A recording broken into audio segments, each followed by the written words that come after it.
Olá, bem-vinda, bem-vindo ao estudo da lição da Escola Sabatina, o estudo da Bíblia através da lição. Nós estamos aqui na lição número 3, iniciando a semana. Você tem a lição todinha aí durante a semana disponível para você. Você pode ouvir de uma vez só ou cada dia separadamente. A gente já facilitou isso para você. Compartilhe o link com seus amigos. Nós estamos na terceira semana estudando com o mesmo grupo, o grupo dos Arautos de 92 a 95. E é um grande prazer estar aqui com vocês e receber meus amigos Hélio, Demival e Josué. Bem-vindos, amigos. Fernando, se eu falar que os arautos são de 90 a 92, 3, você não fica chateado, né? Não fico. É a 15ª formação. É Sabe que esses verdade, é dias verdade. eu entrei num supermercado aqui onde eu moro, Tatuí, e um obreiro da casa publicadora disse: pastor, eu assisti a lição, coisa linda, e o senhor fez questão de dizer que é a 15ª formação, se eu faço sempre questão. Então vai o meu abraço aqui para o Humberto, obreiro da casa publicadora e membro da Igreja das Mangueiras, onde eu sou membro também, Fernandinho. Então, e Que legal. lembrando que o pastor Hélio Carnassale era o orador dessa época, né? Então, Isso nós mesmo. tivemos a alegria de viajarmos juntos, fazermos evangelismo juntos, né? E a nossa amizade se solidificou profundamente nesse tempo, né? E até hoje nos mantemos aí ligados, né? É isso mesmo.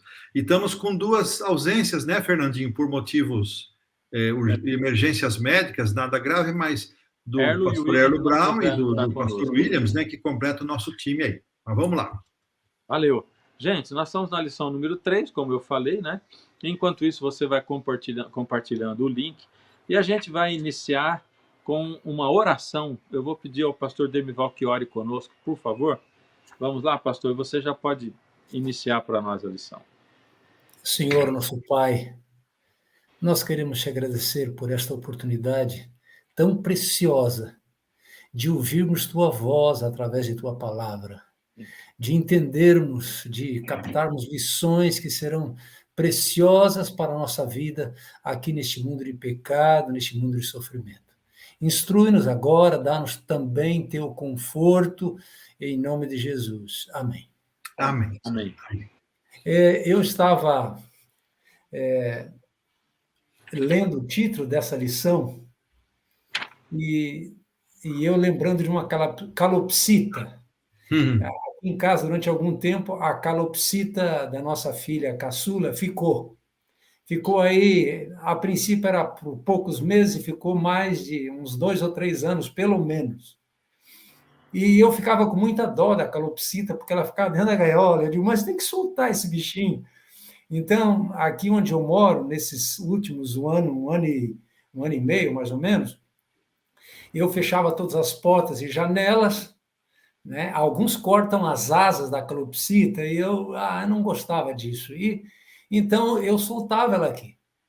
E ela fazia o seu voo rasante, subia, descia, e às vezes ficava ali junto, ela pousava no ombro, ela descia, queria comer alguma coisa, e é um bichinho interessante, você não pode chegar e colocar a mão nele, mas ele é capaz de comer alguma coisa ali na sua boca. Então a gente oferecia comida e a calopsita se aproveitava disso e ficava por ali. E depois de um bom tempo eu aprendia de novo na gaiola. Eu sempre via a gaiola como algo que limita, né? E ainda mais um pássaro, né? E de alguma maneira isso traz lições para nós. Que estamos neste mundo de pecado, nesse mundo de sofrimento, a gente muitas vezes está numa gaiola bem pequena, né? E às vezes a gente que tem um pouquinho de fobia de espaço apertado, né, pastor José? A gente sofre com a gente sofre com isso, né? E eu fico imaginando como foi feliz o autor a falar do sofrimento. Agora, eu diria assim, através dessa figura, a figura da gaiola, né? Mas é interessante porque o verso áureo dessa semana é uma preciosidade. Diz assim: nisso vocês exultam. Olha que interessante, exultar dentro de uma gaiola, né? Embora no presente, por breve tempo, se necessário, sejam contristados por várias provações. Então, Deus, de alguma forma, nos capacita a exultarmos, a louvarmos o seu nome, mesmo em meio à provação. Isso realmente é difícil. E aqui nós temos na lição até essa história de que, para um pássaro aprender uma música especial, um canto especial, o certo é você cobrir a gaiola e deixá-lo em completa escuridão, e ele fica ouvindo aquele som, ouvindo, e finalmente ele aprende aquela música ou aquele canto que nós gostaríamos que ele aprendesse. É interessante. E a Sona White, ela diz aqui, está na lição introdutória, é assim que Deus procede com seus filhos. É assim, em meio à escuridão, ele tem um canto para nos ensinar, e quando houvermos aprendido no meio das sombras da aflição, poderemos cantá-lo para sempre.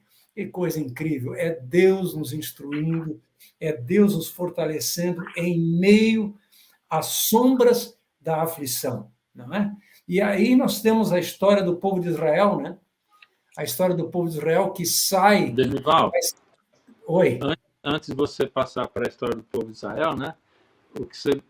Tem um negócio que eu cito sempre, mas eu acho que o que você falou aí fez uma ponte perfeita para isso, né? Que é Apocalipse, né? Capítulo 7, se eu não me engano, onde é apresentada uma multidão vestida de branco, né? E ali é dito que é a multidão dos salvos, dos remidos. Eles vieram de uma grande tribulação, e associado a isso está o fato de que eles sabem cantar uma música, um cântico que ninguém sabe cantar, que só eles sabem cantar. E é esse canto aí aprendido no meio da tribulação. Na gaiola, né? Exatamente. Obrigado, pastor Fernando. O povo de Israel está saindo da escravidão e indo para a terra prometida. Quer dizer, eles estão saindo como pássaros, livres, mas eles nem imaginam o que os espera logo ali adiante, né? Parece que Deus os colocou de propósito num beco sem saída. Dermival? Nem dá para dizer que parece, foi verdade que Deus os colocou lá. Dermival, me permita uma interrupção breve. Ainda na introdução, o autor ele se propõe, eu acho que é interessante a gente destacar isso, ele se propõe a buscar exemplos bíblicos em que o próprio Deus conduziu pessoas a experiências que ele, Deus, sabia que causariam sofrimento, mas sabia também os resultados. Então, nós vamos em busca desses exemplos. E que você já estava agora começando o primeiro do povo de Israel. Perdão, só para pontuar o foco de onde nós vamos estabelecer o foco da nossa lição nessa semana. Perdão. Ótimo, pastor Carnassale. Essa lembrança é ótima porque isso é didático, para que a gente possa entender o objetivo do autor e também aprisionar em nosso coração lições mais preciosas, né? Então, Deus os conduz por aquele deserto até que eles chegam num ponto onde, de um lado, você tem o mar vermelho, e do outro lado você tem uma cadeia de montanhas, rochas, e olhando para trás, agora, para desespero, para a ansiedade, para o medo daquele povo, os egípcios estão vindo. Eles não têm para onde ir. A não ser, humanamente falando, o único caminho era a rendição, entregar-se de novo aos braços, né, do seu antigo senhor. E é essa altura aqui do capítulo 14 de Êxodo que eu lembro de uma frase do pastor Amin Rodor. Ele disse que o título do capítulo 14 seria Solo. Ou seja, ali nós temos um personagem que atua o tempo todo, e é Deus. Ele atua o tempo todo, ele os leva àquele lugar, e finalmente depois aquele povo reclama, Deus disse, olha, eles vão marchar, e Deus abre o mar, e depois Deus faz soprar o vento, Deus movimenta a nuvem para que ela vá para uma outra posição que se interpõe entre o povo e os egípcios. Impressionante, é Deus o tempo todo agindo. É Deus o tempo todo agindo. E eles estão sofrendo. O que essa armação, ou essa armadilha, ou esse beco sem saída, o que é que Deus queria ensinar aquele povo? Aí, nessa semana, eu não sei, eu acho que foi numa meditação, eu li uma frase e eu anotei. A frase diz assim, é a frase de George Miller, um homem de oração, todos nós sabemos, aquele homem que comandou o grande orfanato em Bristol, e ele diz assim, o início da ansiedade é o fim da fé. E o início da fé é o fim da ansiedade. Eu achei essa frase impressionante. Aquele povo ficou ansioso, né? Eu imagino que a coisa veio aqui na garganta, eles não sabiam o que iriam fazer agora. E foi Deus que os colocou naquela circunstância. E para que Deus os colocou naquela circunstância? Exatamente para que eles aprendessem aquilo que nós precisamos continuamente aprender, a confiar nele, né? A confiar inteiramente, a nos submetermos inteiramente a ele, a Deus, né? Então, aí nós temos um Deus que faz tudo, né? Aquele povo só ficou olhando o que Deus faria e o que Deus fez. E o aprendizado foi, quando o beco é sem saída, aprenda, Deus está querendo fazer com que a sua fé fique mais e mais fortalecida nele. Não reclame tanto, a gente tem a tendência de reclamar como aquele povo lá no passado. Eles reclamaram, nos trouxe para esse lugar aqui. A gente reclama quando sofre, mas sem dúvida o aprendizado confie em mim, espere em mim. E Deus sempre tem o melhor para nós, mesmo em meio às provações, mesmo em meio a um beco sem saída. Quando a gente olha... Oi, desculpe, pode falar, pastor Hélio. Sim, obrigado, Josué. A lição faz uma informação, uma declaração, o autor faz uma declaração que me fez pensar muito. Está na parte do domingo, logo após a pergunta 1, ele diz o seguinte, seguir a coluna não assegura a felicidade o tempo todo. Então, nós costumamos muitas vezes achar que se seguirmos a coluna de nuvem de dia, a coluna de fogo de noite, que nos asseguram proteção, guia, direção, condução, nós vamos ter felicidade. Não significa isso. Não significa. É para a gente pensar que há propósitos mais elevados que vão além do circunstancial, de um contentamento ou até da felicidade momentânea. E isso é um verdadeiro teste de fé. Eu muitas vezes tenho me perguntado qual o grande diferencial entre os que creem em Deus e os que não creem, se nós temos que passar por circunstâncias iguais, estamos sujeitos às enfermidades, aos acidentes, aos imprevistos. E uma coisa que me satisfaz e que me acalma o coração é que o diferencial está na perspectiva do futuro. É a maneira como eu enxergo aquilo que eu estou passando e a maneira como eu enxergo aquilo que está reservado. Nem sempre é a felicidade momentânea a medida, mas é a forma como eu enxergo além das cortinas e a forma como eu enxergo aquilo que está separado para nós. É interessante aqui que ainda na lição de domingo, o texto bíblico de Êxodo 14, verso 31, diz assim, e viu Israel o grande poder que o Senhor exercitara contra os egípcios, e o povo temeu ao Senhor e confiou no Senhor e em Moisés, seu servo. Então, Deus, com a capacidade, com a sabedoria que ele tem, com os seus propósitos e planos que ele tem para o ser humano, né? Ele diz, olha, eu vou conduzi-los naquela situação, uma situação de desconforto, de medo, né?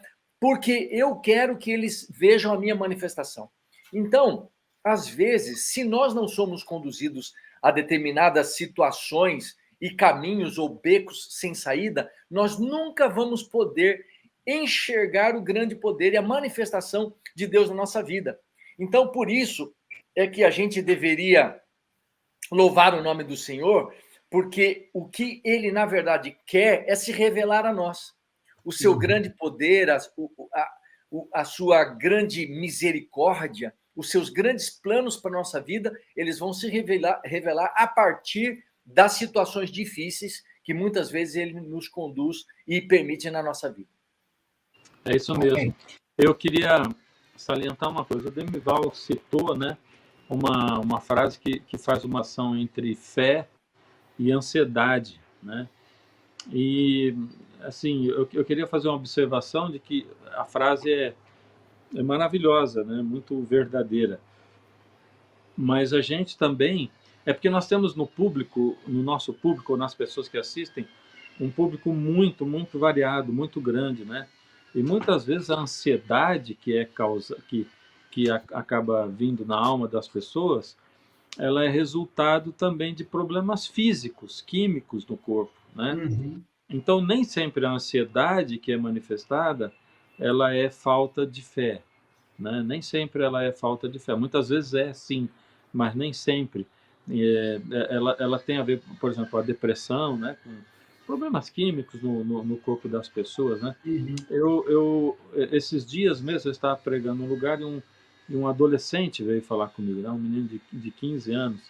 E ele está numa depressão muito profunda, mas ele está aprendendo a Bíblia e tá maravilhado com a Bíblia. E ele está num conflito muito grande. Por um lado, ele deseja abraçar a fé adventista, segundo aquilo que ele estudou, está ansioso por isso, mas como os pais são terminantemente contra e são religiosos também, quando ele vai para a decisão, ele se sente como que quebrando o mandamento, né, de honrar pai e mãe. Bom, lógico, a gente diria isso, bom, Deus está acima de César, Deus está acima dos pais, né? Jesus mesmo declarou isso, né? Para me seguir, você às vezes vai ter que romper com pai e mãe por um momento e tal. Contudo, como ele está num momento de depressão profunda, ele somatiza aquilo e aquilo começa a fazer mal para ele, né? Então, nem tudo que a gente fala, ele pode ser aplicado genericamente para todos, né? Existem casos e casos, e doenças, ou Uhum. ansiedade, depressão, por motivos também químicos, né? Somáticos, né? Fernando, muito legal você fazer essa observação, e eu acho interessante. Eu estudei um pouquinho sobre esse assunto, e você vai para Jesus, ó, não andeis ansiosos de coisa alguma. Você vai para Paulo, você não andeis ansiosos de coisa alguma. Aí você vai para Pedro, você olha, lancem a sua ansiedade sobre o Senhor. Ou seja, o mesmo espírito que esteve com Jesus, com Paulo, que foram taxados, não andeis ansiosos, com Pedro, disse, ó, a ansiedade é do ser humano, então o que você faz? Lança sobre o Senhor. Então, eu acho que a questão da ansiedade, você percebeu muito bem esse complemento, ela tem uma ligação, sim, com a fé, não se nos tornamos ou não ansiosos, mas o que é que nós fazemos com a ansiedade. Porque é da natureza humana ser ansioso. Bom, o que eu faço com isso? Vem um conselho bíblico, leve ao Senhor, deposite aos pés do Senhor. E esse depositar, esse lançar, não vem de nós, é obra do Espírito Santo, porque nem isso a gente é capaz de fazer. Mas muito, muito legal, Fernandinho. Eu queria pôr ainda mais um ponto na lição de segunda, ainda abaixo aí da pergunta 1, o autor diz o seguinte: nas dificuldades, a chave para saber se estamos seguindo a Deus não é necessariamente a ausência de provações. Ou seja, sigo a Deus, não vou ter provação. Não, não é essa a chave. Mas estar aberto, a chave então é estar aberto à instrução divina e à atitude de submissão do nosso coração à sua liderança em qualquer circunstância, nas favoráveis e nas difíceis. Então, a chave não é ausência de provações, mas é a nossa resposta. Como é que eu estou respondendo com submissão e abertura para receber a instrução do Senhor? Essa é a chave, que Deus nos capacite para isso, para que a gente possa estar aberto a ser instruído pelo Senhor nos momentos, quando Ele nos conduzir a momentos de lutas e dificuldades. Amém. Vamos para a segunda-feira, Águas Amargas? Vamos sim. Então, essa palavra submissão à liderança de Cristo, de Deus na nossa vida, quem sabe é a chave para nós tentarmos entender ou aceitar ou administrar essa questão do sofrimento, das provas e das lutas que nós temos no nosso dia a dia. A lição de segunda-feira, ela vem falando que depois que eles saíram do Mar Vermelho, né, eles caminharam 3 dias sem beber água, e não tinha água. Agora, imagina uma coisa, eu tive a oportunidade de ir lá em Israel e fiz esse percurso, né, do Mar Vermelho até esse lugar onde eles encontraram água, e a gente fez em pouco tempo, dentro de um ônibus com ar-condicionado, né, inclusive com água fria e tanta coisa. Agora, imagine você, uma multidão, né? Então, alguns estudiosos dizem que mais de 1 milhão de pessoas, né, juntos, com o seu gado, com seus utensílios, né, andando devagar, o sol batendo sobre eles, né, areia quente embaixo dos pés e com sede, né? Então, eles haviam visto a manifestação de Deus lá no Egito em relação às pragas, né, o poder de Deus. Eles viram o mar se abrindo, uma coisa poderosa, e tinham sobre eles a nuvem que os acompanhava de dia, né, e de noite. Mas só que eles não tinham água. 3 dias. E aí eu fico, às vezes, me colocando, né, na situação daquele povo, pensando assim, se eu estivesse lá, como é que eu reagiria diante dessa situação? Porque, veja, por que é que nós estamos tendo que passar por essa situação durante 3 dias sem água? E aí, quando nós encontramos água, a fonte é amarga, a água é imbebível, não dá. E a gente pensa assim, puxa vida, o grande e poderoso Deus, que sabe todas as coisas, ele sabia desses 3 dias de vagueação, ele sabia dessas águas amargas, então por que é que ele permitiu que isso acontecesse? Então, a gente precisa procurar ter um raciocínio até lógico, que às vezes é um pouco difícil nessa situação de pressão psicológica, né?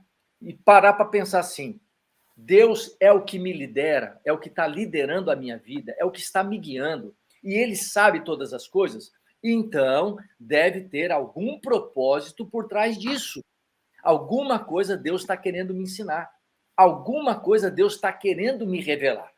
E quando e aí o povo começa a se queixar de Moisés, começa a murmurar de Moisés, né?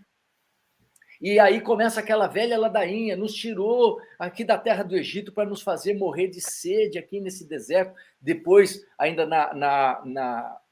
no episódio de Refidim, né? Um outro episódio um pouco mais à frente, né? Então, o que acontece?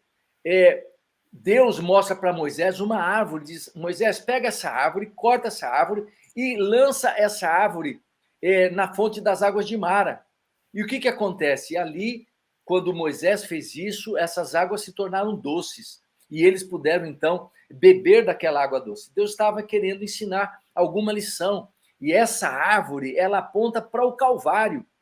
Ela aponta para a cruz de Cristo, né? Que ele experimentou a amargura do sofrimento e do fel para que ele se tornasse, para que ele pudesse se qualificar, adquirir a possibilidade de ele nos oferecer a doçura da vida eterna. Então, essa lição, ela nos faz pensar um pouco, né? E raciocinar sobre Deus. Escuta, será que Deus sabe o que Ele está fazendo com a minha vida? Pelos caminhos pelos quais Ele está me conduzindo? Cara, mas as águas, eu esperava que depois da sede as águas fossem doces, mas elas são amargas. E o grande perigo aí que a gente tem também é de a gente ficar represando essas águas amargas dentro de nós, não é? Por quê? Porque através da ação de Satanás, Deus pode tornar essa água amarga, represada, né, pode transformar em rebelião, em ira, em pecado, em contaminação com o ânimo dos outros. Então, é tão lindo quando a gente estuda a palavra de Deus de maneira dirigida, como é o caso aqui da lição da escola sabatina, né, que faz a gente pensar um pouco, né? sobre a liderança de Cristo, como ele conduz a nossa vida. E aí houve um momento que eles perguntaram, e que a gente precisaria também perguntar, né? Está o Senhor no meio de nós ou não? E às vezes a gente é julgado forçado pelas circunstâncias, né, a achar que Deus não está nos acompanhando, que Deus não está nos dirigindo, porque aparecem as situações difíceis que ele nos conduz. E é justamente a lição da escola sabatina nos leva a lembra das águas amargas lá de Mara, né? Como Deus... E aí Deus os prova e os ensina ali naquele momento. Então, Pastor José. Oi. Desculpe, te interrompi aí. Você estava falando e eu pensei, inclusive, nessa direção. Quer dizer, o povo estava andando no deserto, a nuvem estava sobre eles. Era só olhar para cima, ver a nuvem e dizer, Deus está lá, Deus está dirigindo. E eles, diante das circunstâncias as mais variadas, eles sempre esqueciam. A gente tem esse problema, a gente esquece. A gente acabou de passar por um grande livramento. O próximo problema que a gente enfrenta parece que a gente não vai suportar, que Deus não está presente, que Deus nos abandonou. Como somos frágeis, na verdade, como somos frágeis. Deus estava lá o tempo todo, durante 40 anos, a nuvem estava sobre eles. Era a certeza de que Deus estava lá. Mas eles eram fracos e não sou melhor do que eles. Então Deus estava querendo, na verdade, ensiná-los a esperar nele. E esperar não é uma coisa muito fácil. Eu confesso e reconheço que eu tenho dificuldades em esperar, que eu gosto que as coisas sejam feitas assim muito rapidamente, né? Então eles deviam esperar em Deus. Andou 3 dias sem água. Bom, Deus sabe o quanto eles aguentariam. Será um quarto dia, um quinto, não sei. As águas surgiram. E aí, quando a gente vai para a experiência de Jó, lá em Jó, no capítulo 13, verso 15, Jó diz assim: ainda que ele me mate, nele esperarei. Isso é uma coisa extraordinária e que a gente precisaria desenvolver. Mas como é que a gente vai desenvolver o esperar no Senhor? Através das circunstâncias nas quais nós somos colocados para que desenvolvamos a nossa confiança, a nossa crença nele, né? E à medida que isso vai acontecendo, nós vamos nos tornando mais fortes. Ou se nós nos desesperamos e murmuramos, a gente não aprendeu a lição, a gente não é fortalecido. Então, louvado seja o nome de Deus pela direção dele na nossa vida, porque ele sabe até onde a gente aguenta a temperatura, ele sabe todas as coisas e, com certeza, ele tem o objetivo de nos amadurecer, de fazer com que aprendamos lições de confiança, de dependência dele e esperar nele. E aí, o que a gente precisa é estar em conexão com ele, para que nessas horas a gente consiga administrar bem essas situações a que nós somos colocados. Amém. Acho que se alguém tiver algum comentário, já podemos comentar e já passar para a lição da terça-feira, o grande conflito no deserto. Está sem áudio, pastor Hélio. Sem áudio. Além da árvore de Mara, a rocha de Horebe, né, Josué, que também apontava para Cristo, né, as duas figuras, né, ambas apontando para o sacrifício de Jesus. E isso é muito significativo, e depois ainda vai aquele terceiro episódio, quando Moisés fere de novo a rocha, quando deveria falar, completam essa lição, e Paulo é muito claro, diz, a rocha era Cristo, né? Então, lições, o aprendizado, mostrando que todo esse processo apontava para Jesus, e é para onde a nossa vida tem que ser direcionada, sempre temos que olhar mais para Cristo, tê-lo como a excelência a ser seguida, a excelência a ser olhada, e é esse exatamente o tema que o autor coloca na lição de terça-feira, depois de utilizar 2 exemplos do povo de Israel, ele vai trazer para nós o exemplo de Cristo, logo após o seu batismo, sendo guiado pelo Espírito ao deserto, onde ele foi tentado por Satanás. E interessante que aqui nos comentários da lição, o autor afirma que, à primeira vista, parece que o Espírito Santo é que conduziu Jesus à tentação, mas ele mesmo diz, não, Deus não tenta ninguém, citando Tiago 1,13. Em vez disso, Deus nos conduz a crisóis. Então, parece que o autor, nesta semana, quer nos mostrar que Deus pode sim nos conduzir a situações em que seremos provados e, com algum propósito, sairemos sempre melhores e fortalecidos e abençoados por essa situação. Dom E ele Hélio, ainda continua dizendo, sim. desculpe interromper aqui, mas é interessante que a lição ela apresenta aqui, na parte dos complementos, né, que essa palavra tentação, peirasmos, né, tem dois significados distintos. Né?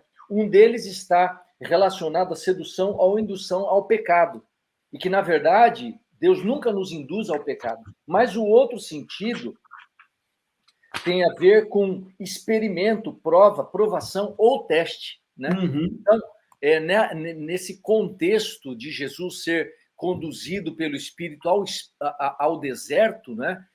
O Espírito estaria conduzindo Jesus também para um teste, né? Que Jesus deveria passar por ocasião desse jejum dos 40 dias que ele passou. Obrigado, José. Muito, muito oportuno esse resgate aí do complemento da lição, porque mostra uma possibilidade, além da tentação que nós lidamos mais, que é nos induzir ao pecado, também o lado do teste da aprovação. Tem um pensamento aqui de Ellen White, que aparece nesta lição da terça-feira, de Desejar Todas as Nações, que me impressionou bastante. Quando Deus diz, ela está bem no meio do parágrafo, o parágrafo é maior, vou ler só essa frase, quando Deus nos submete à prova, ele tem um plano para realizar para nosso bem. Então, quando Deus nos conduz a uma provação, ele tem um plano para que essa condução, esse conduzir-nos a uma aprovação, resulte em nosso bem. E Jesus não confiou presunçosamente, que era uma forma uma forma diferente de confiar, é a presunção. Jesus não foi presunçoso ao confiar nas promessas de Deus, e lembramos disso nas respostas que ele deu. Mas nem se entregou ao desânimo. Então, ele não foi ao encontro da tentação, ele não se entregou ao desânimo, mas Deus deseja que nós, ao olharmos para Jesus, possamos agir assim também. Eu fiquei muito impressionado com essa frase de Ellen White, que quando Deus nos submete à prova, então podemos descansar que ele tem um plano para realizar nosso bem. Nem sempre nós conseguimos perceber com clareza qual é esse plano, mas quando passam os anos e passam os tempos, às vezes a percepção ela é quase que imediata, e às vezes não. Eu conservo, digo para vocês, sem nenhum trauma, há coisas pelas quais eu passei que pouco depois ou muito depois eu percebi a razão. E há outras que até hoje eu não sei por quê. E esse acúmulo de perguntas, né, de porquês que nós acumulamos ao longo da nossa jornada, certamente um dia será esclarecido esse acúmulo de perguntas. Interessante, pastor Hélio. Sim, Demi. Eu fiquei inquieto aqui com uma frase do autor. Às vezes, no crisol, somos queimados em vez de purificados. Eu também me intriguei com isso, Dermival. Eu fiquei pensando o que significaria isso, né? Esse ser queimado em vez de purificado. O autor, eu acho que dá a entender que seria algum pecado na nossa vida em que aí Deus vai queimar mesmo, né? Mas o que seria exatamente isso? Somos queimados e não purificados, né? Dermival, eu também não sei exatamente o que o autor tinha em mente ao colocar isso, né? Mas ele depois aqui, na sequência, ele diz o seguinte: é reconfortante saber que quando caímos sob a tentação, então eu acho que isso tem a ver com queimados. Se eu estou num crisol e sou conduzido a uma experiência, e não suporto e cedo a tentação, então nós podemos ter a esperança porque Jesus se manteve firme. E a firmeza de Cristo, ela é dedicada para nós, ela é colocada à nossa disposição, e ele nos resgata. Talvez uma experiência que a gente possa usar como ilustração, Dermival, é o andar de Pedro sobre as águas, né? Quando ele pediu e Deus, então, venha, Jesus disse, vem, e ele afundou. Então, é possível que isso aconteça conosco, que em algum momento a gente afunde, mas ele está lá para nos resgatar e nos salvar. Eu fiquei também muito intrigado por isso, mas o parágrafo termina de maneira maravilhosa. Ele diz, por isso não somos rejeitados nem abandonados por Deus. Se em meio a essa provação, ao invés de passar por uma purificação primeiro, eu sou queimado, então há um Cristo que me resgata desse fogo, ele me purifica, ele me perdoa e me coloca de novo no trilho que eu devo andar. Para mim, permanece, Dermival, que seja o que for, como for, embora não tenhamos todas as respostas e não conseguimos ver todas as causas e efeitos, é para o nosso bem. Deus está conduzindo para o nosso bem. E cedo ou tarde, eu sempre tenho em mente um pensamento da ciência do bom viver que, até em algum momento desse aí da lição, nós revimos, que nós não escolheríamos caminhos diferentes dos que temos se nós pudéssemos enxergar o fim desde o princípio. Então, essa é a minha confiança. Eu, às vezes, nesse momento, não vejo, não enxergo o porquê, o bem, mas lá na frente, ou então na eternidade, eu vou poder chegar a essa compreensão, e aquela cena de Filipenses 2, né? Com a multidão nós vamos nos dobrar diante de Cristo e dizer, Deus é justo, Deus é misericordioso. Eu gostaria de... Pode falar, José, depois eu falo. Desculpe.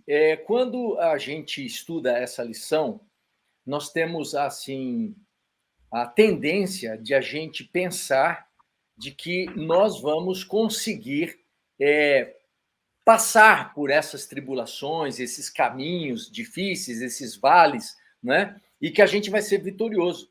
Mas nem sempre é assim. Às vezes a gente cai, né? Às vezes a gente vai ser queimado pela nossa transgressão. E o Dom Hélio apresentou, resgatou muito bem a experiência de Pedro, né? E um pouco mais à frente, Pedro, ele nega Jesus, né? Uhum. Então, é interessante que Jesus, ele estava preparando Pedro e falou, Pedro, olha, o diabo está querendo peneirar você, amigão, e eu estou intercedendo por você. Só que Pedro era autossuficiente, né? Ele achava que ele se garantia, né, a si mesmo. E quando chegou na hora da prova, ele fraquejou, né? Ele negou ao Senhor Jesus, né? E depois Jesus, através do seu olhar, o perdoa e depois o recoloca na mesma posição.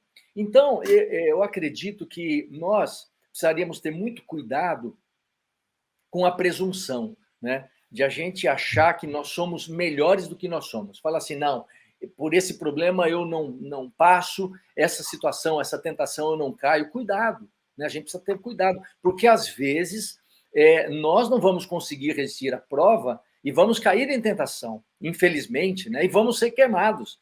Mas o grande consolo e o grande conforto que nós temos é de que Deus vai nos levantar, Deus vai nos segurar pela mão, Deus vai nos reconduzir e vai nos aperfeiçoar, né? Então, fica aqui essa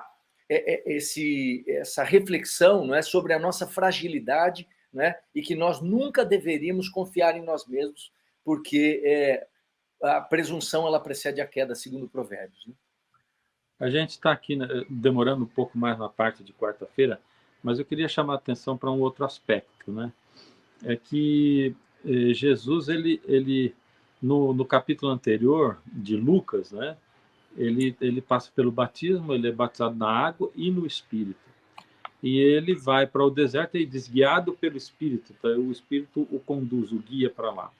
Em Romanos 8, Paulo fala sobre ser guiado pelo Espírito. Verso 14, ele diz que todo aquele que é guiado pelo Espírito é filho de Deus. E no verso 9 ele diz que quem não é guiado não é filho de Deus, né?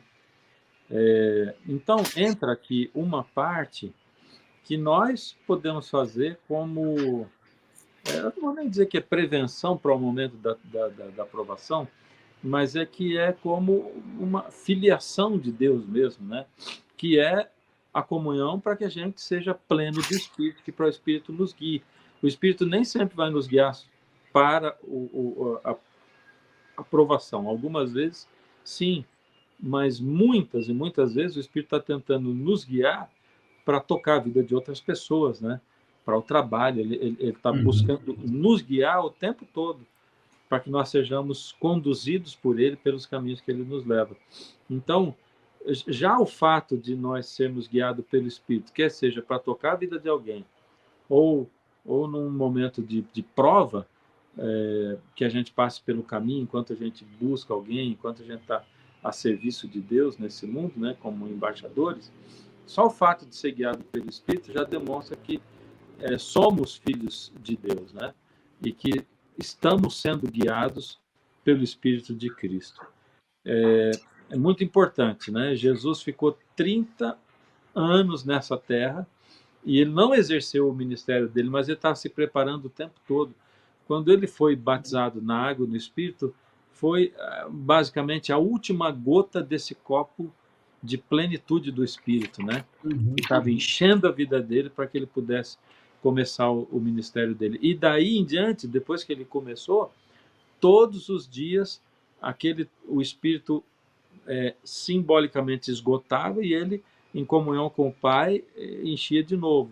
Esgotava, em comunhão com o Pai enchia de novo, e assim por diante, para nosso exemplo, né? Então, gente, vamos lá, para quarta e quinta-feira. Então, vamos lá, Fernandinho. Quarta-feira, só dar o texto aqui que eu mencionei do Ciência do Bom Viver, página 478, apareceu nos comentários da lição Escola Sabatina de Ellen White, da lição 1. Nós estamos aqui na lição 3. Essa lição da quarta-feira, Fernando, voltamos com Pedro. A gente cita Pedro muito, e Pedro é uma referência muito importante para nós, porque parece que a gente se sente mais parecido com Pedro. É mais fácil a gente assimilar as falhas de Pedro, né? Mas a gente esquece que ele também foi transformado. Então, a gente não precisa ficar muito contente que Pedro falhou aqui, ali, acolá, mas vamos olhar para a transformação dele. E ele é tremendo quando ele diz, olha, exultais, mesmo que vocês passem por problemas. Gente, esse é um dos eu gosto de brincar com o salto em altura, né? Quando você vai pondo o sarrafo mais alto. Esse, que deve ser pulado, esse é um sarrafo alto da corrida do cristão, né? Exultar, não é só passar, é exultar. Eu, às vezes, não consigo nem passar, quanto mais vou conseguir exultar, né, por várias provações. Mas aqui, Pedro, ele nos ajuda a entender, e como foi posto no início, nós estamos estudamos duas situações do povo de Israel, a situação de Cristo, e agora, na quarta-feira, Pedro nos ajuda a entender o propósito. E o propósito é obter o fim da nossa fé, ou seja, o objetivo, o alvo, que é a salvação. Então, Deus tem em conta a nossa salvação. Nós, muitas vezes, imediatisticamente, nós estamos olhando só o aqui e agora, queremos ser poupados dos sofrimentos, queremos ser poupados das aflições, das mágoas, porque temos o olhar muito posto aqui, nesse momento da vida, sejam as razões que forem. Mas Pedro está dizendo, olhem mais adiante. É como que tirar a cortina, tirar o véu, abrir o véu que impede uma visão mais ampla da nossa vida, né? E quando a gente lembra que a lição nos ajuda a entender isso, que Pedro estava escrevendo para minorias. Nós hoje ainda somos minorias, não como cristãos num país cristão, estou falando em termos de Brasil, mas cristianismo é minoria em vários países, mas como denominação adventista do sétimo dia, nós somos minoria, e ainda enfrentamos algumas circunstâncias contrárias por sermos minoria, mas não se compara ao que os cristãos primitivos enfrentaram no mundo em que essa crença foi primeiro considerada inimiga do império, e eles passaram por coisas que só a eternidade vai revelar. Mas Pedro, sabia que eles estavam enfrentando essas provações e ele os desafia a exultar. Irmãos, amigos, que Deus nos conduza, transforme o nosso coração, mexa com a gente, para que a gente possa, primeiro, vamos por passo, parar de reclamar. A murmuração vai prender muita gente aqui e muita gente vai queimar no fogo do Malaquias, no fogo do inferno, pela murmuração. Então, que Deus nos ajude. Começamos por aí, parar de murmurar, abandonar a reclamação, a murmuração, e vamos crescendo até chegarmos na glória do Senhor, pelo poder do Espírito Santo, a exultar nas provações. Eu confesso, eu não cheguei lá ainda, eu estou lutando ainda nessa primeira fase, tentar não reclamar, tentar não me desesperar, mas confesso que ainda não atingi isso. Quem sabe a hora que eu alcançar pela graça do Senhor, eu vou subir um degrau mais de exultar. Eu espero que Deus me ajude isso para chegar lá, tendo sempre em conta o fim, o propósito da nossa fé, que é a salvação da nossa vida. Tem um outro elemento que eu acho que nós poderíamos nos deter um pouquinho na fala do apóstolo Pedro, né?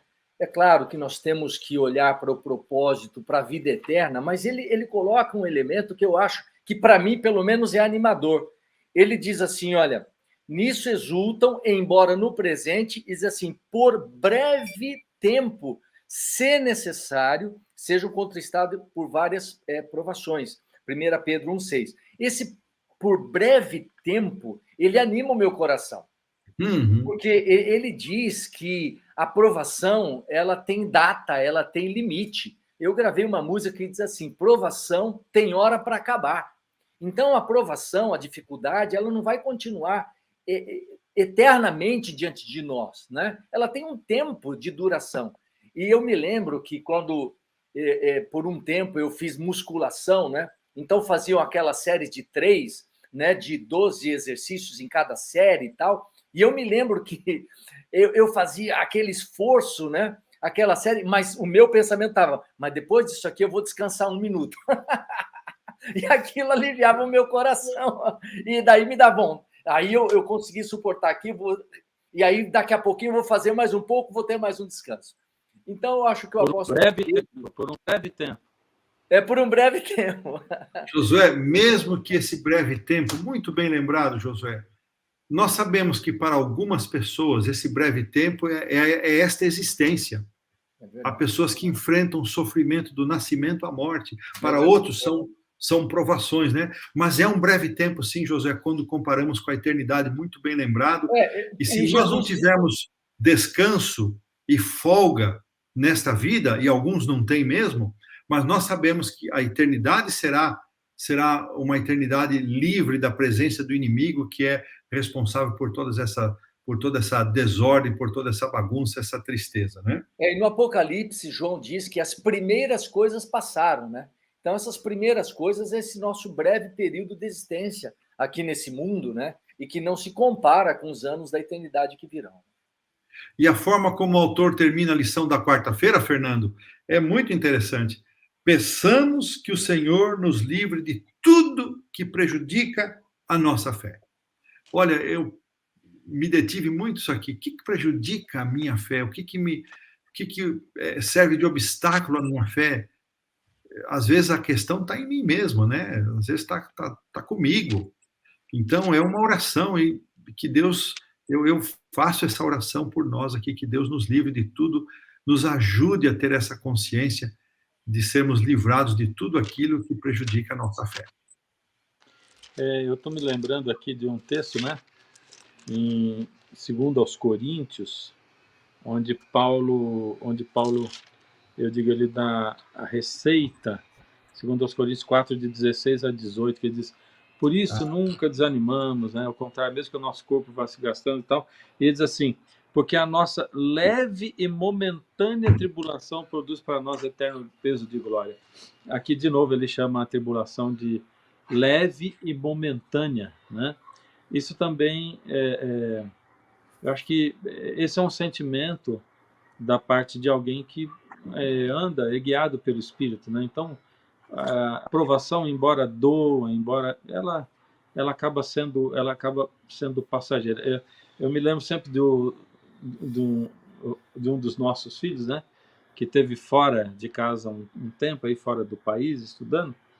E aí, quando ele voltou, eu disse assim: ô, meu filho, pelo menos passou rápido, né? Ele falou uma frase icônica: é, pai, quando estava passando, não passou rápido, mas agora que já passou, passou rápido. Então é isso.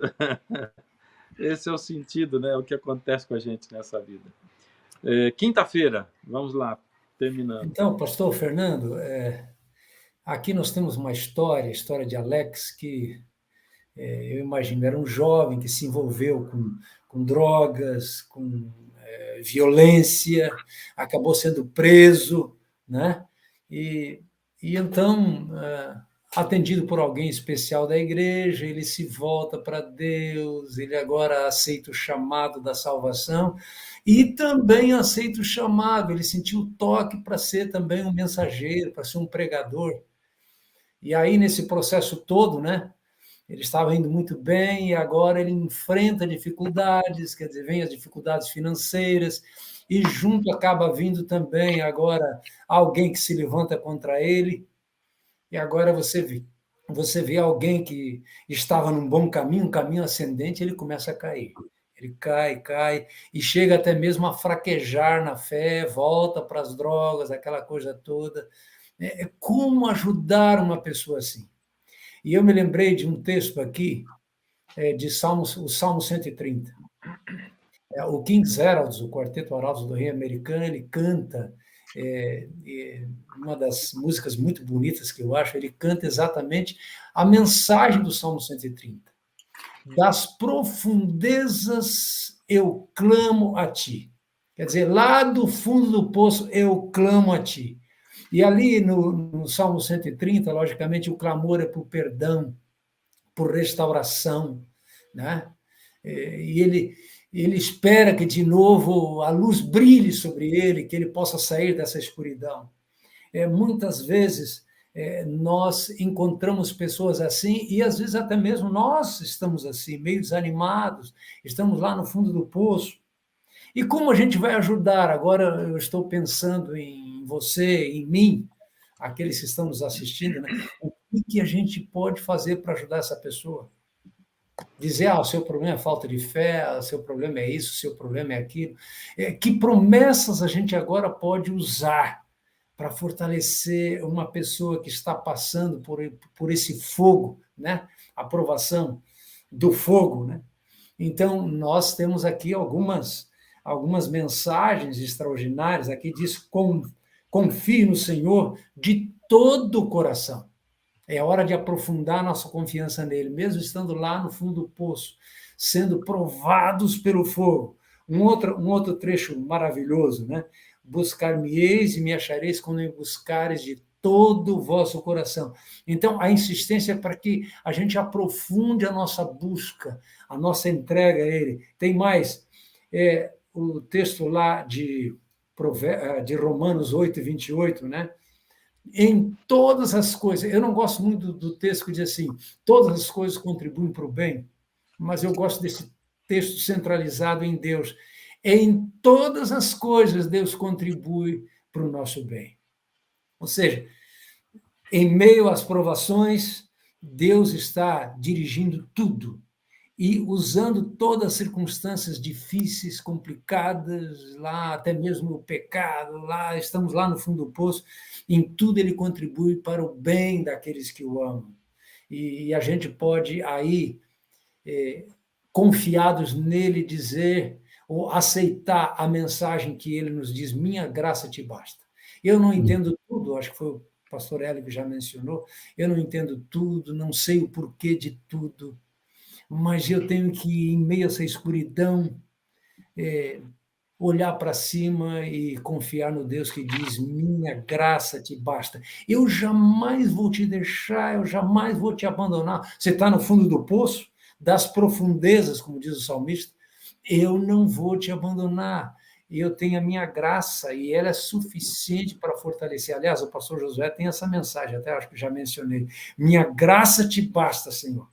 E nesta hora de dificuldades, nessa hora de provas, nessa hora em que a gaiola é tão pequena para nós, a a graça dele nos basta. E a lição nos diz aqui na última parte, lá embaixo, quase todos os que seguem o Senhor passaram por crises em que foram testados ou tentados a duvidar, não é? A duvidar de que Deus os estava conduzindo.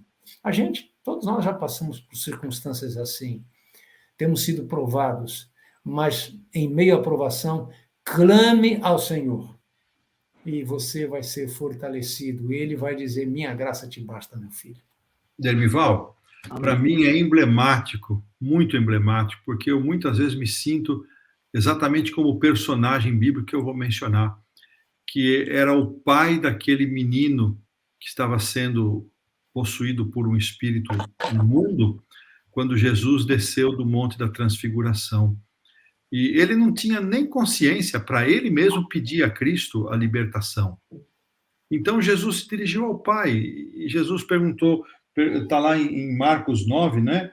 Jesus perguntou, se podes crer, tudo é possível. Ele disse, Senhor, eu tinha muita vontade de crer, mas eu não tenho fé, me ajuda. Muitas vezes nós somos como esse moço que foi curado, porque um pai sem capacidade, sem fé suficiente, expressou a Jesus o reconhecimento de que nem minimamente ele possuía fé. E eu muitas vezes me sinto assim, eu às vezes não tenho a mínima fé para ser abençoado, mas Jesus pode atuar na minha incredulidade, porque isso vem dele. Eu não sou um autogerador de fé, a fé vem de fora, é dom de Deus, de acordo com Efésios 2. Então, me conforta muito isso, de que até aquilo que eu preciso para receber essa dádiva, essa bênção, vem do Senhor para mim, porque eu mesmo não tenho condição. Amém. Amém. Bom, amigos, eu queria saber se o Josué quer fazer sua última parte também, e aí nós vamos encerrar a nossa lição. Estamos aí com 58 minutos. Fernando, eu só gostaria de falar rapidamente do que um complemento também do estudo da lição, do resumo da lição. Ela fala da história de Georg Friedrich Händel, né? Um homem que viveu 74 anos, um compositor espetacular, não é? E produziu vários gêneros de música, mas como a maior parte das músicas dele não eram religiosas, a igreja daquela época disse, olha, você é um compositor secular, não é?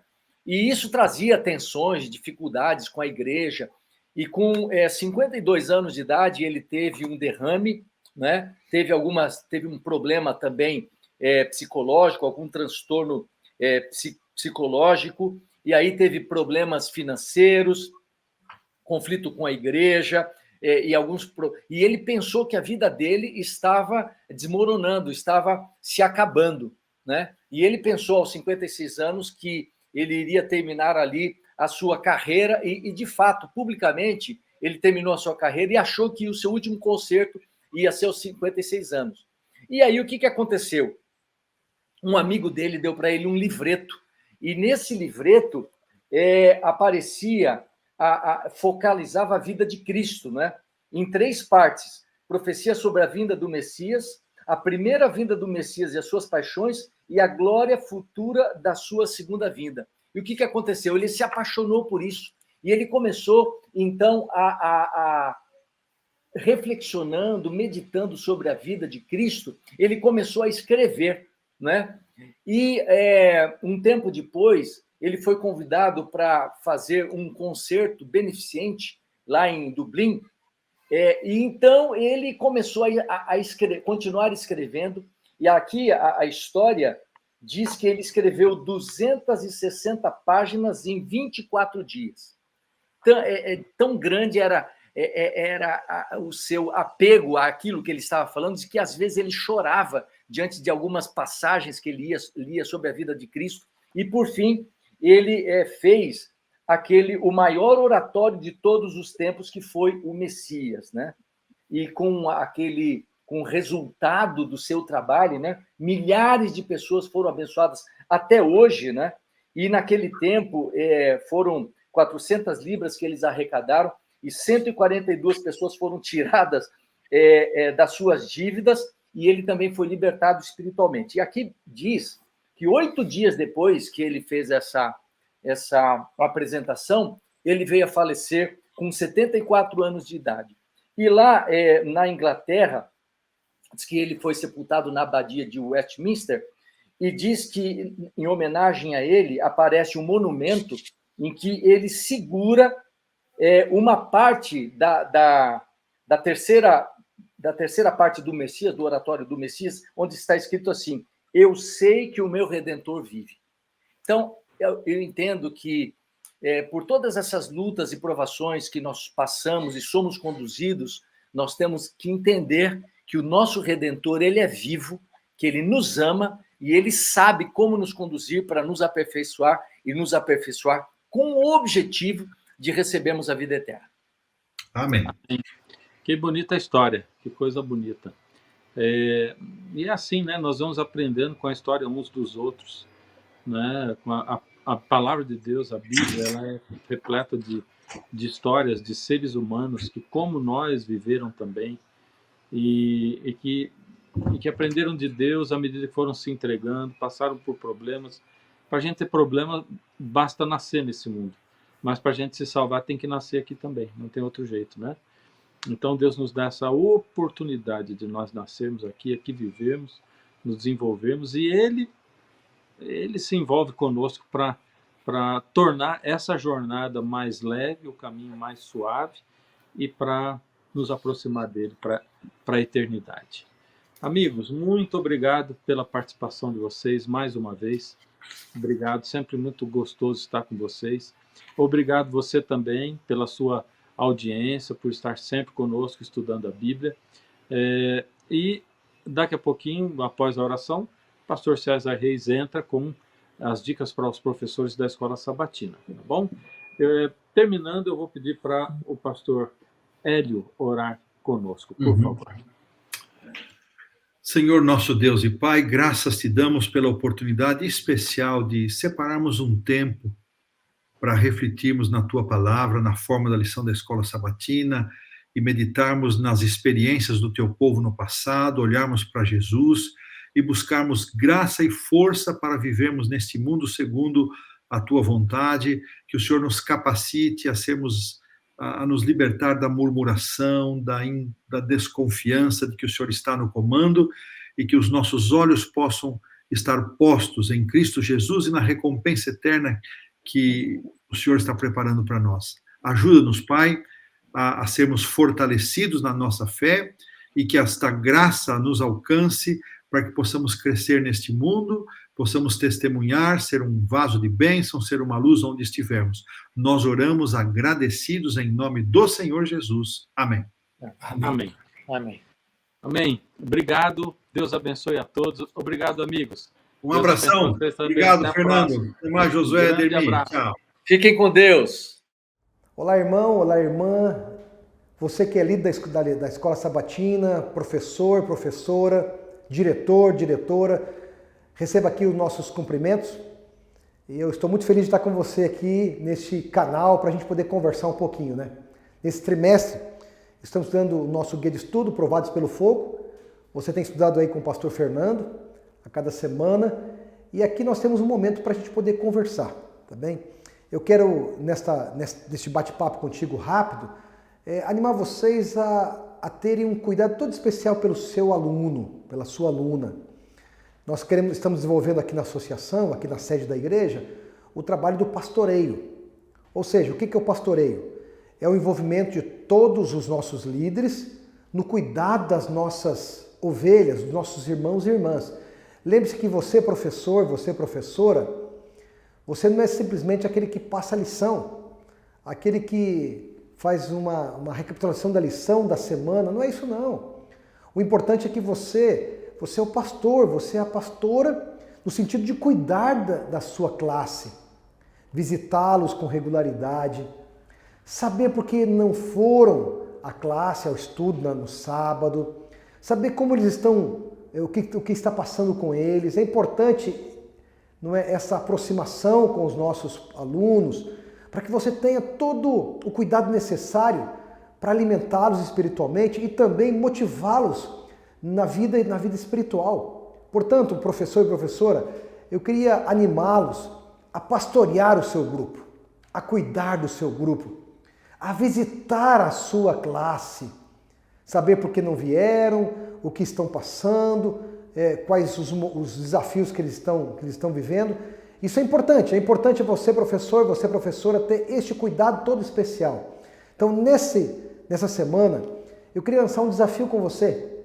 Separa aí um momento da sua semana, você professor, você professora, para ir lá visitar o seu aluno. Visitar o aluno, aquele aluno que não veio na classe, aquele aluno que talvez está sofrendo uma enfermidade, aquele aluno que perdeu talvez um emprego, porque isso é importante nós demonstrarmos todo o interesse por eles. E se nós demonstrarmos interesse, nós também estaremos cumprindo parte da nossa responsabilidade como líderes, não só da igreja, mas também da Escola Sabatina, tá bem? Estou animando você, espero que você tenha uma semana abençoada, feliz, um sábado abençoado e feliz. E nos encontramos aqui na próxima semana, tá bom? Um abraço, receba um forte abraço e que Deus te abençoe fortemente cada um de vocês, tá bom? Até lá!